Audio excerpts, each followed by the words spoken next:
Magandang umaga sa ating lahat. So ngayong araw guys, nagluluto ako ng noodles. Nilagay ko yung sobra sa sardinas.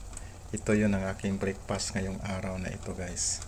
So naka-ready na rin po yung aking kanin. Ayan. So ganito lang muna ang aking ulam ngayong araw na ito guys. Dahil po dahil sa naghahanap yung aking tiyan ng kakaibang ulam. Kaya nagluluto ako ng noodles. So